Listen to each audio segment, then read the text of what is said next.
There was a young pharmacist in Nebraska. His name was Gilbert S. Payton.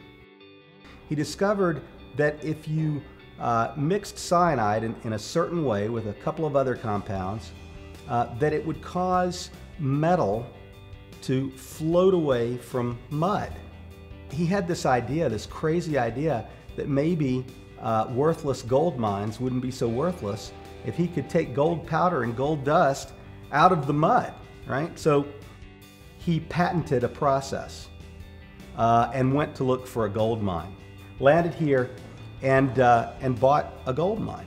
To make a long story short, Gil made a small fortune. He built this absolutely fabulous mansion. And a few years after he built it, he sells it to one of his buddies, McIntyre. He sold this house to an interesting guy named William H. McIntyre, William Howell McIntyre. So the Payton family, this was called Payton Hall during its first 3 years. And then the McIntyre family had this house from 1896 to 1963, when the general authorities of the Mormon Church bought the house. They held the house essentially for the next 50 years, and that's when they sold it to us. I think LDS Hospital were fabulous stewards. They did a great job, and essentially they were the third owners of the building, as the Padowers are the third resident owners of the building. Even though it needed a lot of work, it was beautiful. I mean, it was like perfect timing that this house just popped up in the market and we were the first ones to see it. Then we had to bring in an architect and a contractor to see if we could afford the restoration. And they gave us a budget. Well, the exterior was in fairly good shape. And the interior, to some degree, was in pretty good shape too. The biggest challenge to the home was that all the systems were either outdated or had long since reached their life expectancy. The electrical, the mechanical, the plumbing, it was all basically shot. We had to respect the house. We had to make it livable for our family and our family needs. So, okay, we needed bathrooms. We needed obviously a kitchen. I wanted a kitchen that will connect to a family room. Randy, I know that he wants like big TV, like usual guys, like nowadays everywhere you go is like a man cave. There's a lot of things we needed. So we knew there was gonna be compromises and also budget. So all of that had to work. The main level, in my opinion, was in fantastic shape. They'd done a good job just maintaining it. They hadn't really screwed anything up. The second floor also was largely original. The third floor had been grossly altered. There were evidence of one or more fires. There was nothing worth saving on the top level. So the first floor dictated the rest of the house. And you could see there's that foyer with the space to the second floor that you can walk through. So there's always like a main hallway and the rooms are to the side. So that was the first thing to preserve. And all the woodwork on the first floor was going to dictate the second and third. So we had to keep with the same wood species, the same color, and like the railing to hang the pictures like you see, the color, the plaster. As a matter of fact, we brought in a plaster expert that would do different plaster mixes to make everything that we take or put back touch. Then the painter had to match the color. The only place we did not follow the color of the house was my daughter's room. She wanted light pink and yellow, and I'm like, you know what, you live here too. That was another one. So, but it was easy because the first floor said, this is the house.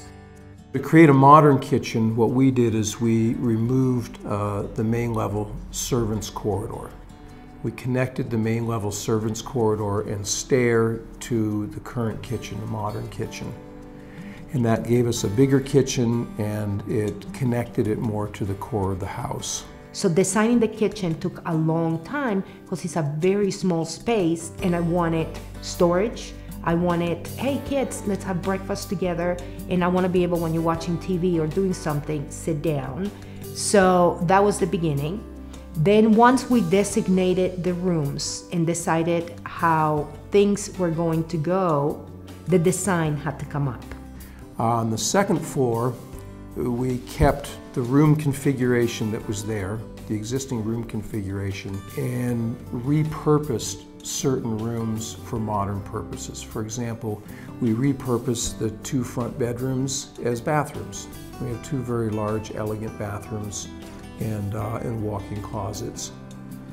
And on the third floor, we completely repurposed it. We eliminated the emergency exit, and we were able to use the attic perimeter for new heating, ventilating, and air conditioning. And that allowed us to heat and cool both the attic level and the main floor. And keeping true to that original structural form of the 3 bays, we took the center bay of the house and removed the ceiling. We opened the center bay all the way up to the roof. As a result, we were able to create a lovely central space on the attic level that mimics the grand gallery of the 1st and 2nd floors. When we looked at the dining room table, we knew it was original to the house, and they confirmed it. And the dining room legs is this, I would say it's a combination of like fish and dragon. They're massive, and they're on the legs, and they're also on the buffet. It's not something I would have ever picked, but now that we know it's part of the house, we're like, oh, perfect, we want it. So we asked the hospital to leave it. So I started collecting in the 2 years fish that I can hide in the house. So this house was meant to have fish, I don't know. I search on the web, I look places, and when I find them, I buy them and I put them around the house. To me, the biggest surprise turned out to be the magnitude of the project. We went into it knowing that we would completely redo the 3rd floor and thinking that we would be doing minor restoration on the 2nd floor and essentially a kitchen-only remodel in the main. And it turned out that we ended up touching every corner of the house.